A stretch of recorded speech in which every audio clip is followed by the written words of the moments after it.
దగ్గరకు వచ్చేస్తున్నాయి. ఇక కావాల్సినటువంటిది ఆర్టీసీలో ఉచిత బస్సు ఈ నెల 15వ తారీఖు, వచ్చే నెల 15వ తారీఖు అని చెప్తున్నారు. ఈ 15వ తారీఖు ఫ్రీ బస్సుకు సంబంధించి స్త్రీ శక్తి అనేటటువంటి పేరుతో టికెట్లు కొట్టమని చెప్పారు. అయితే ఒక్క ఆధార్ కార్డు ఇప్పుడు తెలంగాణలో కానీ కర్ణాటకలో కానీ వాడుతుంటే ఆధారే కాదు ఏ గుర్తింపు కార్డు అయినా పర్లేదు అన్నటువంటిది ప్రభుత్వం చెప్తోంది. తాజాగా వివిధ జోన్లతో మీటింగుల సందర్భంగా ఇక్కడ అయిపోయిన తర్వాత వాళ్ళతో రివ్యూ చేసి ఆ తర్వాత మాట్లాడుకొచ్చారు. ఏ ఐడెంటిటీ ఉన్నా పర్లేదట, ఆధార్ కానీ ఓటర్ ఐడి కానీ పాన్ కార్డు ఏదో ఒకటి చూపించినా సరే ఆర్టీసీ బస్సులో ఉచితంగా ప్రయాణించవచ్చు అని చెప్పి చైర్మన్ కొనకాళ్ళ చెప్తున్నారు. అదే సందర్భంలో బస్సుల టైమింగ్స్, సిబ్బంది డ్యూటీ సమయాల్లో ఎలాంటి మార్పులు కూడా ఉండవని చెప్పారు.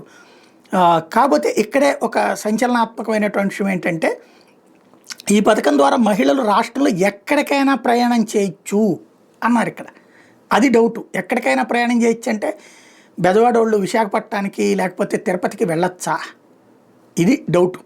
అది మళ్ళీ క్యాబినెట్ సమావేశం తర్వాత విధానాల మీద పూర్తి స్పష్టత వస్తుందని చెప్తున్నారు.